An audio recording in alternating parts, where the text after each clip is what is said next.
The drama surrounding the Indiana Fever's late-season surge has been filled with moments that felt scripted for a movie, but few were as cinematic as the one between Lexie and Kayla McBride. For Indiana fans, it wasn't just a highlight. It was redemption. It was vindication. And it symbolized the grit of a team that refused to fold, even as their roster crumbled to pieces. Just weeks ago, when Indiana and Minnesota last met, McBride's elbow smashed Hull in the face. The result was chaos, blood, confusion, and then insult on top of injury when the referees called the technical on Hull, for a fan base already frustrated by whistles that always seemed to go against them.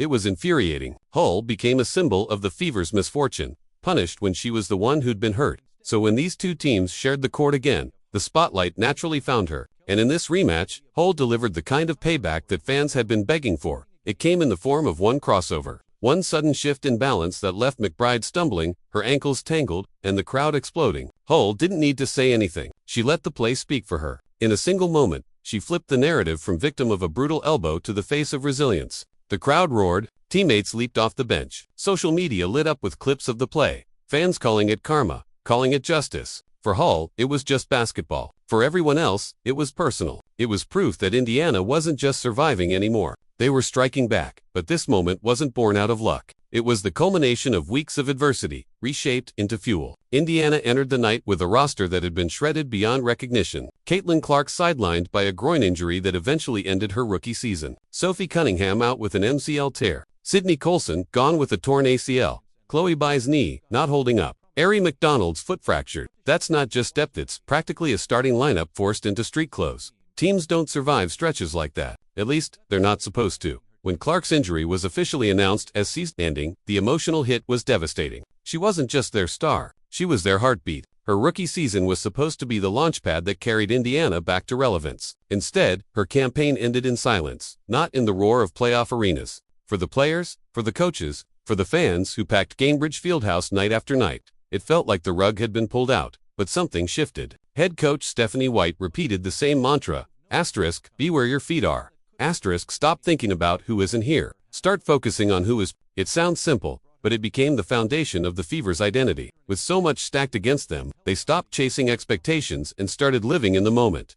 That's when Kelsey Mitchell became unstoppable. She didn't just step up, she rewrote the history books. 20 points per game across the season. The most prolific scoring season in franchise history. She wasn't just carrying Indiana, she was demanding respect from the entire league. Defenses doubled her, traps swarmed her, scouts screamed her name in bold, at the top of reports. And still, she scored. Still, she produced. Still, she lit. Mitchell transformed into the face of the franchise in Clark's absence. And every night she proved she was more than capable of being that star. Meanwhile, Aaliyah Boston quietly anchored everything else. Double-digit rebounds, steady scoring, relentless presence in the paint. When rotations fell apart, Boston was the glue. She kept possessions alive, protected the rim, and gave Indiana the confidence that no matter what chaos hit their roster, they would always have stability inside. Her rebounding set franchise records. Her defense forced opponents to change game plans. And her consistency became the bedrock of Indiana's late-season push. And then came the others. The names casual fans didn't expect to matter, but who suddenly turned into lifelines.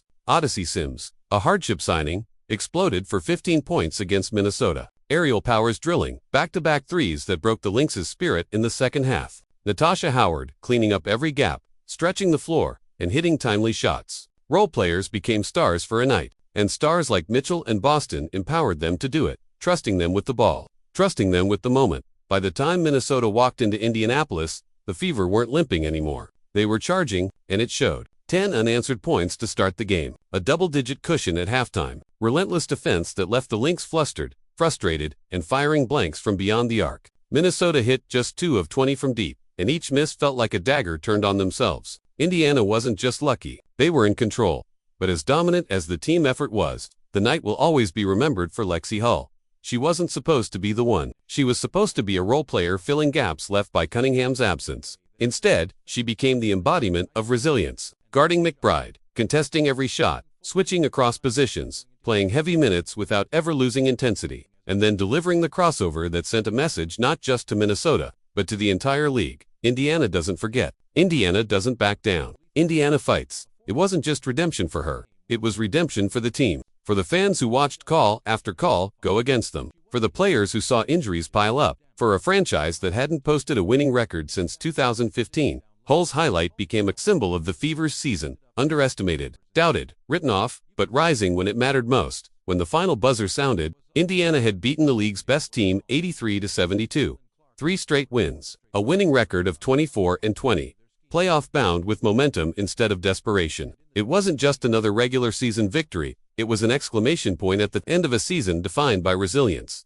And even on the bench, Caitlin Clark was there, waving her arms for timeouts, signaling coverages, laughing with refs, coaching from the sidelines. She wasn't playing, but she was still leading. Her presence was undeniable, and it reminded everyone that this playoff run is only the beginning. When she returns next year, she'll be stepping into a team that has already hardened itself through fire. The Fever's climb isn't complete, but for the first time in nearly a decade, it feels real. They're not just making up the numbers in the standings. They're competing, they're winning, and they're doing it together. Hull's crossover on McBride might be remembered as just one highlight, but in truth, it summed up an entire season. Knocked down, bloodied, and unfairly penalized. Fine, get back up, keep fighting, and when the chance comes, make the moment yours. That's Indiana basketball in 2025. What do you think? Was Lexie Hull's crossover the ultimate revenge moment, or was it just the spark that proves Indiana's ready to shock the playoffs? Drop your thoughts down below, and if you're fired up for the Fever's postseason run, hit like, subscribe, and turn on notifications so you don't miss a second of this ride. This is just the beginning.